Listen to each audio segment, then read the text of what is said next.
Some of the most complex civil engineering problems stem from the interaction of water and the ground. It sounds mundane, but there's a good chance you've seen one of these on the news. How is it possible for the ground to simply open up and indiscriminately swallow anything or anyone that happens to be around? I'm Grady, and this is Practical Engineering. On today's episode, we're talking about sinkholes.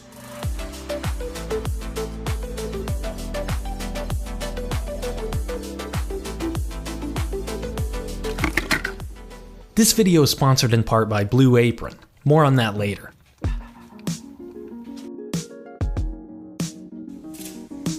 We all know about erosion. This is the process that takes soil and rock from the Earth's crust and moves it somewhere else. And there's a lot of ways this can happen: wind, landslides, abrasion, and scour. But here's the thing. None of it compares to just the movement of water. Water is the great eroder. If you ever find yourself wondering, how did this particular feature of the Earth come to be here? Or why is the ground shaped like so? Or just why are things the way that they are? More often than not, the answer is pretty much just water. The ability of water to move soil or rock depends on several factors. The faster and more turbulent the flow, the more erosive it is. Larger particles like gravel are more resistant to erosion than small particles like silt or clay. Finally, rather than physical erosion, some materials are soluble in water, just like sugar or salt, and can be eroded just by dissolving into the groundwater over time. Most of us think about erosion on the surface of the Earth, but erosion can occur in the subsurface as well. In fact, scientists and engineers have a very creative name for just such a process: internal erosion.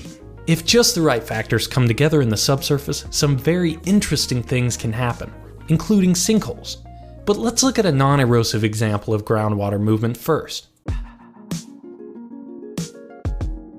This is from a video I made before the channel was even called Practical Engineering. Water's flowing from the left side of the demo, under an obstruction, and over to the right. Notice two important things. First, the movement of the water is slow. There's not a lot of open space between all that sand, so it takes time for water to flow through it. Second, the sand is confined. Even if it wanted to move, there would be nowhere for it to go. If those two conditions go away, that's when sinkholes happen. Most natural sinkholes occur in areas with large deposits of carbonate rocks like limestone. Over long periods of time, groundwater flowing through the subsurface can dissolve this rock, creating voids and open tunnels. In fact, this is how most caves are formed. These tunnels and voids create a significant change in the character of groundwater flow. First, they allow water to flow quickly, just like it would through a pipe, making it more erosive. Secondly, they create a space for soil to wash away into. With those two conditions, any soil overlying a dissolution feature runs the risk of eroding away from the inside, eventually leading to a sinkhole.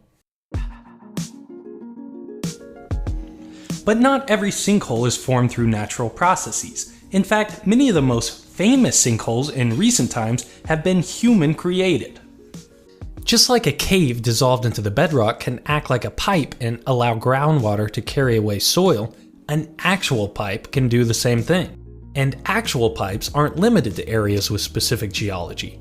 If you could take a look into the subsurface of any urban area, you'd see miles and miles of water, sewer, and stormwater drainage pipes.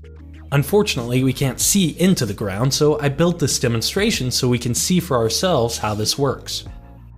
All it takes is a little bit of settlement or shifting to create an opening in one of these pipes and allow internal erosion to start. I added a gap in my pipe to simulate this effect.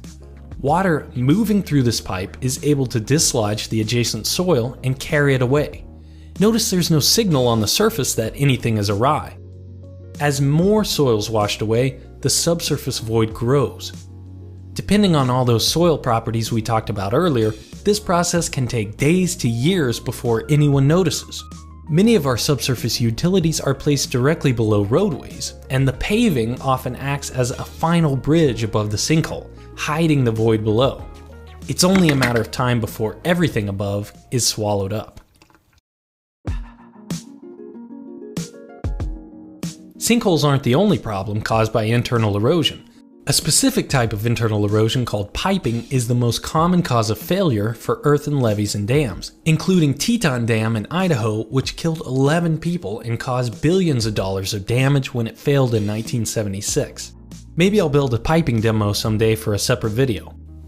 Internal erosion can be a natural process, but sometimes sinkholes form due to bad decisions, bad construction, or just bad luck, with human-made infrastructure as well. It's just one of the many complex failure modes that civil engineers have to consider when designing any structure that might interact with water, the great eroder. Thank you for watching, and let me know what you think. Big thanks to Blue Apron for sponsoring this video. We're in the process of moving and just started to get unpacked in the new house. The last thing on my mind is going out to buy groceries. Blue Apron delivers all the farm fresh ingredients you need right to your doorstep in exactly the right proportions to create delicious recipes at home. It's essentially just the fun parts of cooking with none of the chore, which is exactly what we needed this week. If that sounds like something you'd be interested in, you can find out for free. The first 100 people that click on the link in the description will get 3 Blue Apron meals with no commitment whatsoever. If you like it, you can sign up for a subscription, and if you don't, hey, you just got 3 free meals shipped right to your doorstep. Again, thank you for watching, and let me know what you think.